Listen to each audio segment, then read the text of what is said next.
Nuella was a broke, single mom choosing between rent and her daughter's medical bills. Min-ho Jin was a paralyzed crime boss nursing his wounds after being stood up. One cafe encounter. One fearless child who saw past the wheelchair to the lonely man inside. 3 months later, when assassins targeted them, he stood up, literally, to save them.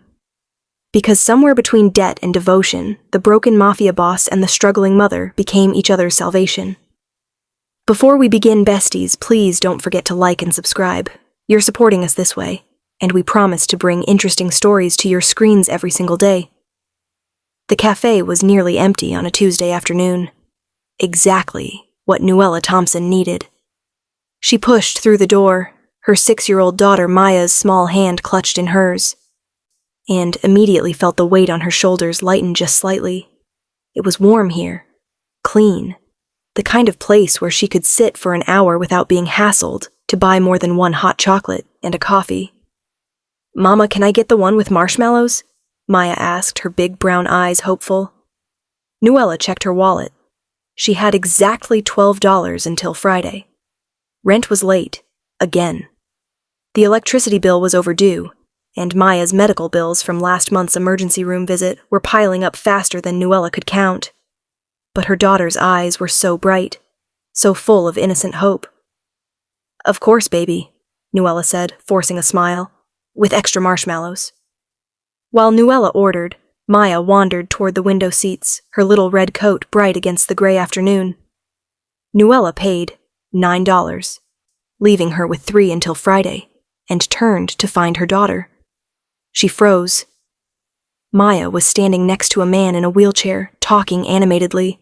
The man looked expensive. Even sitting down, even in a wheelchair, he radiated wealth and power. Dark hair perfectly styled, sharp jawline, expensive black coat, and designer clothes. But his expression was what caught Nuella's attention.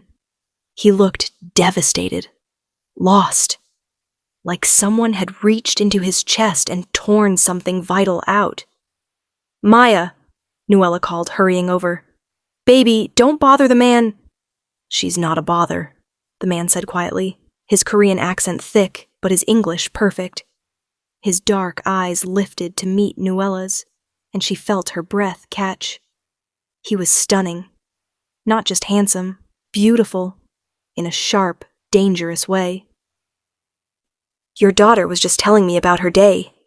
I told him about school," Maya announced proudly, "and about how you make the best pancakes, even though we don't have syrup so we use honey, and about how—" "Maya, that's enough," Nuella said gently, embarrassment heating her cheeks.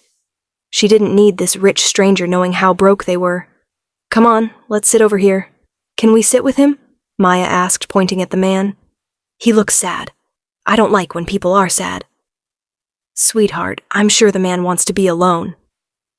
"Actually," the man interrupted softly, "I would appreciate the company, if you don't mind."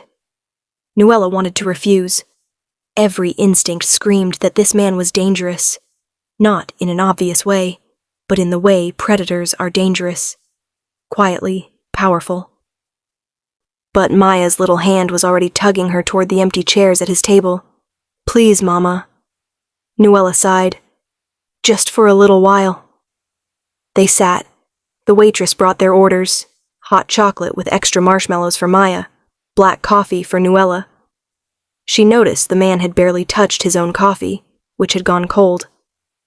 "I'm Nuella," she said finally, because the silence was awkward, and Maya was staring at him with open curiosity.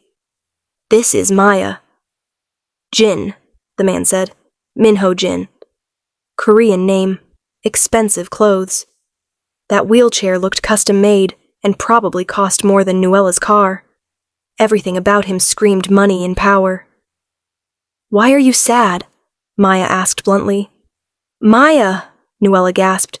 "You can't just—" "It's all right." Jin's lips curved into something that wasn't quite a smile. "I was supposed to meet someone today." "She didn't show up." "Was it a date?" Maya asked. "Maya." "Yes," Jin said quietly. "It was supposed to be." "She's dumb," Maya declared. You seem really nice, and you have a cool wheelchair. I bet it goes super fast. For the first time, Jin's expression cracked. He actually smiled, small, but genuine. It does go quite fast. Can I see? Maya, no. Maybe another time, Jin said. Then he looked at Nuella, really looked at her, and she felt exposed under that gaze. Your daughter is very kind. She reminds me that there's still good in the world. She's the best thing in my world, Nuella said softly. They talked for an hour. Mostly Maya talked, her endless chatter filling the spaces between the adults. Jin listened with surprising patience, occasionally asking questions, his expression gradually softening. When they finally had to leave, Maya had school the next day. Jin stopped them. May I have your number? He asked. I'd like to buy Maya a thank you gift for making an old man's day better. You're not old, Maya protested. You're like 30. Close enough, Jin said, that almost smile back. Please, I insist. Nuella hesitated. Every warning bell in her head was ringing. But Maya was looking at her with those hopeful eyes, and honestly, what harm could one phone number do? She wrote it on a napkin. We really have to go. Thank you, Jin said, and the weight of those 2 words felt like a promise. As they left, Nuella glanced back. Jin was watching them through the window, his expression unreadable. She had no idea that the man in the wheelchair was Min-Ho Jin, one of the most powerful crime bosses in the city. That his business involved things that would terrify her. That his wheelchair was the result of an assassination attempt 6 months ago that had left him paralyzed from the waist down, and she definitely had no idea that her life was about to change forever. 3 weeks later, Nuella's world collapsed. Maya's medical bills had been sent to collections. The hospital was threatening legal action. Nuella's landlord had given her 10 days to pay 3 months' back rent or be evicted. She sat in her tiny apartment, bills spread across the kitchen table, and did the math for the 100th time. There was no math that made this work. No combination of extra shifts or cut expenses that would save them. She was going to lose everything. Her phone rang. Unknown number. Hello? Ms. Thompson, this is Min-Ho Jin. We met at the cafe 3 weeks ago. Nuella sat up straighter. Mr. Jin, Yes, I remember. I was wondering if you and Maya would join me for dinner this Saturday. I have something I'd like to discuss with you. I'm sorry, I don't think it's a business proposition, Jin interrupted smoothly. One that could benefit us both. Please, just dinner. No obligations. Nuella's eyes fell on the stack of bills. What kind of business proposition? I'd prefer to discuss it in person. Saturday, 7 p.m. I'll send a car. Mr. Jin, please, Ms. Thompson, just hear me out. I promise you won't regret it. She should have said no, should have hung up, but desperation made people do foolish things. Okay, Saturday at 7. Excellent. The car will pick you up at 6:45. And Ms. Thompson, bring Maya. This concerns her too. He hung up before she could ask what that meant. Saturday arrived too quickly. The car that picked them up was a Mercedes with a driver in a suit. Maya was thrilled, bouncing in the leather seats. Mama, are we rich now? No, baby. We're just going to dinner with Mr. Jin. The wheelchair man. I like him. He's nice. The restaurant was exclusive, the kind of place Nuella had only seen in movies. Private rooms, crystal chandeliers. Food that was probably more art than meal. Jin was waiting in a private dining room. He looked different than he had in the cafe. Still in the wheelchair, but now wearing an expensive suit. His hair styled perfectly, his presence commanding. Ms. Thompson. Maya, thank you for coming. He gestured to the table. Please, sit. Order anything you'd like. Maya immediately started looking at the pictures on the menu, her eyes wide. Nuella sat stiffly, waiting for the catch.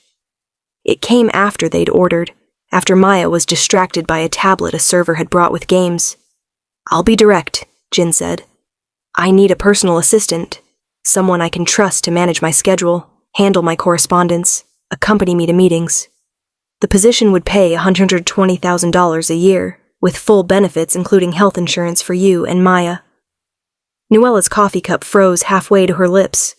$120,000? Plus performance bonuses, plus a signing bonus of $50,000, paid immediately upon acceptance. That's not real. People don't offer jobs like that to strangers they met once in a cafe. I do, Jin said simply. I've had you investigated, Ms. Thompson. I know about your situation, the medical debt, the back rent, your worthless ex-husband who abandoned you and Maya 3 years ago. Your 2 jobs that still aren't enough. You're drowning, and I'm offering you a life raft. Anger flashed through Nuella. You had me investigated? I'm a cautious man. I needed to know who I was dealing with. Jin leaned forward. I also know you're honest, hardworking, and fiercely protective of your daughter. Those are qualities I value. So here's my offer. Work for me. Let me pay off your debts. Give Maya the life she deserves. What's the catch? Nuella demanded. Because there's always a catch. Jin's expression didn't change. The catch is that my business is complicated. I operate in gray areas. You'll see things that might make you uncomfortable. You'll meet people who are dangerous. But I give you my word, you and Maya will always be protected. Always be safe. No one will touch you while you're under my protection. What kind of business are we talking about? The kind that requires absolute discretion. The kind where loyalty is everything. Jin's dark eyes pinned her. I won't lie to you, Ms. Thompson. I'm not a good man, but I'm a man who keeps his word.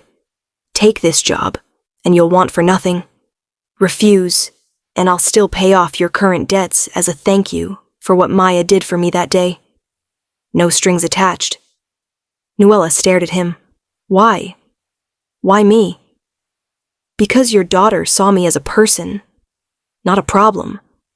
Because in 1 hour, she reminded me why I fight to stay alive. And because I trust her judgment. If she thinks I'm worth saving, then maybe I am. Jin's voice softened. And maybe you are too. I need to think about it. Of course, take a week. But Ms. Thompson, your rent is due in 10 days. The hospital is filing paperwork in 8. Think quickly. Nuella took the job. What choice did she have? Within 24 hours of her acceptance, her debts were paid. All of them. Medical bills, back rent, credit cards. Everything zeroed out. Jin also arranged for them to move into a secure apartment building he owned. 3 bedrooms, modern kitchen, actual heat that worked. Maya had her own room for the first time in her life. It's like a palace, Maya squealed, running through the rooms. It's too much, Nuella told Jin when he came to check on them. It's necessary, Jin corrected. You work for me now. That makes you a target. This building has security, cameras, guards. You and Maya will be safe here. A target for what? Jin's expression darkened. I have enemies, Ms. Thompson. People who would hurt you to hurt me. But they won't get the chance. I protect what's mine. The possessiveness in his tone should have scared her. Instead, it made her feel safe. Her first day of work was overwhelming. Jin's penthouse office was sleek, modern, and staffed with serious men in expensive suits who all carried guns. This is Taimin, Jin introduced a tall man with cold eyes. My head of security. He'll brief you on safety protocols. Safety protocols? Where you can go, who you can talk to, how to recognize threats. Taimin's expression was impassive. Mr. Jin's last assistant was killed by a rival organization. We're not taking chances with you. Nuella felt the blood drain from her face. Killed? That won't happen to you, Jin said firmly. Because you'll follow every security measure, and because anyone who tries will answer to me. The work itself was surprisingly normal. Scheduling meetings, managing correspondence, organizing Jin's calendar. But the meetings were with men who spoke in code, and the correspondence often referenced shipments and territory. Nuella wasn't stupid. She knew what Jin did, but she kept her head down, did her job, and reminded herself that Maya now had health insurance and a warm bed. Weeks passed. Nuella fell into a routine. Work during the day while Maya was at school. Pick Maya up, bring her back to the office where Jin had set up a play area specifically for her. "Mr. Jin," Maya would call every day, running to hug him. "Guess what I learned today?" And Jin, this dangerous crime boss who men feared, would smile and listen to every word. "You're good with her," Nuella observed one evening. "She reminds me of my sister," Jin said quietly, "before she died." "I'm sorry. It was a long time ago. But Maya, she has the same spirit, the same fearlessness." Jin watched Maya coloring at her little table. "She makes me remember what it's like to be good." "You're not bad," Nuella said before she could stop herself. "Not with her." Jin's eyes met hers. "Only with her, and with you." The air between them shifted, charged, dangerous in a completely different way. "Mr. Jin, it's just Jin," he interrupted.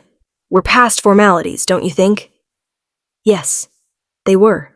Somewhere in the past 2 months, he'd stopped being her intimidating boss and started being something else. The attack came on a Tuesday. Nuella was picking Maya up from school when she noticed the black car following them. Her blood ran cold. She'd been briefed on this. Taemin had drilled it into her head. "If you see a tail, you don't run. You call immediately." She hit the panic button on her phone while pulling Maya close. "Mama?" Maya asked, picking up on her fear. "What's wrong?" "Nothing, baby. Just stay close to Mama." The car pulled up beside them. 3 men got out. Nuella's heart hammered. She positioned herself between them and Maya. "Ms. Thompson," one of the men said in accented English, "come with us. You and the girl." "No. It wasn't a request." He pulled out a gun. "Mr. Jin has made you a target. You should have stayed in your place instead of warming his bed." We're not." Nuella's voice shook. But she stood her ground. "You're not touching my daughter. Then just you, the girl can go." "No," Maya screamed, clinging to Nuella's legs. "Don't take my mama." The man reached for Nuella. She grabbed Maya and ran. She didn't get far. A hand fisted in her hair, yanking her back. Maya screamed. Nuella fought like a wildcat, kicking, scratching, biting. Then gunshots. The man holding her dropped. More gunshots, shouting in Korean. Nuella grabbed Maya and hit the ground, covering her daughter's body with her own. When silence fell, a familiar voice. "Nuella, it's safe." Jin. She looked up to see him, not in his wheelchair but standing, leaning heavily on Taemin for support, a gun in his hand and fury in his eyes. "You can walk," she breathed, "when I need to." Jin's gaze swept over her and Maya, checking for injuries. "Are you hurt?" "No, we're okay, Maya. I'm scared," Maya whimpered, crying into Nuella's chest. Jin's expression shattered. He awkwardly lowered himself to the ground beside them, pain flashing across his face as his legs failed to support him properly. But he reached out and gently touched Maya's hair. "I'm sorry," he said, his voice breaking. "I'm so sorry. This is my fault. They came for you because of me." "But you saved us," Maya said, looking up at him with teary eyes. "You're a hero." Jin's laugh was bitter. "I'm not a hero, little one. I'm the reason you were in danger." "But you came," Nuella said quietly, understanding flooding through her. "You can barely walk, but you came anyway." "Always," Jin said fiercely, looking at her with such intensity she couldn't breathe. "I will always come for you, both of you. No matter what it costs me." Taemin cleared his throat. "Sir, we need to move. More could be coming." Jin nodded. He tried to stand, stumbled. Nuella caught him, and for a moment they were pressed close, his arm around her shoulders, her arm around his waist. "I've got you," she whispered. "No," Jin said softly, his forehead touching hers. "You've both had me from the moment Maya asked why I was sad. I just didn't realize it until now." The safe house Jin took them to was a fortress. Armed guards, cameras everywhere, no windows that could be breached. Maya fell asleep quickly, exhausted from fear. Nuella sat beside her bed, stroking her daughter's hair, trying to stop her hands from shaking. Jin found her there an hour later, back in his wheelchair, his expression weary. "I'm ending this," he said quietly. "The families who targeted you. By tomorrow, they won't exist. Jin, they threatened you. They terrified Maya. That's unforgivable." His hands clenched on the wheelchair arms. "I should have protected you better. Should have anticipated—" "You saved us," Nuella interrupted. "You stood up when you can barely stand. You fought for us when you didn't have to."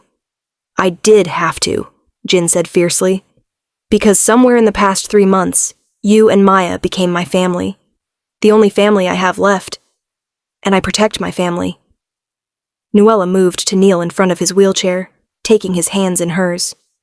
"We're not your responsibility. You're more than that." Jin cupped her face gently. "You're everything. You brought light into my darkness, hope into my despair. Maya made me want to be better, and you made me believe I could be. Jin, I'm in love with you," he said simply. "I know I have no right. I know I'm broken and dangerous and everything you should run from, but I'm in love with you, Nuella Thompson. With your strength and your kindness, and the way you love your daughter more than anything in the world." Tears streamed down Nuella's face. "I don't know when it happened," she whispered, "but I'm in love with you too. Somewhere between the cafe and now, you became everything to me." Jin kissed her then, gentle, reverent, like she was something precious and fragile. When they pulled apart, both were crying. "I can't offer you a normal life," Jin said.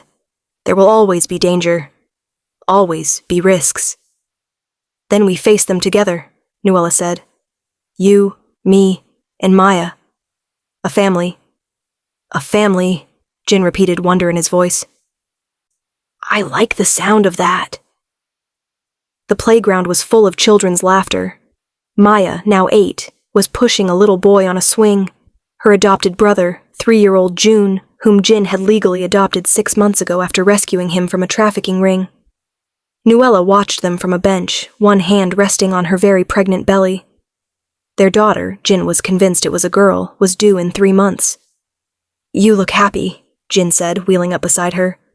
He still used the wheelchair most days. The injury had been too severe for full recovery, but he could stand when he needed to, walk short distances. It was enough. "I am happy," Nuella said, leaning into him, deliriously, impossibly happy.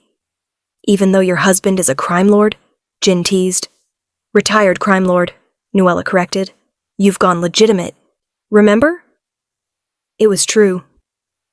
After the attack, Jin had systematically dismantled his criminal empire, going legit with his various businesses. It had taken 2 years, several dangerous negotiations, and more than a few close calls. But he'd done it. For her, for Maya, for the family they were building. "I am retired," Jin agreed. "Just a boring businessman now." "You're many things, Minho Jin," Nuella said, using his full name. "But boring will never be one of them." "Mama! Dad!" Maya called, running over with June toddling behind her. "Can we get ice cream?" "Ice cream sounds perfect," Jin said, smiling at his children. His family.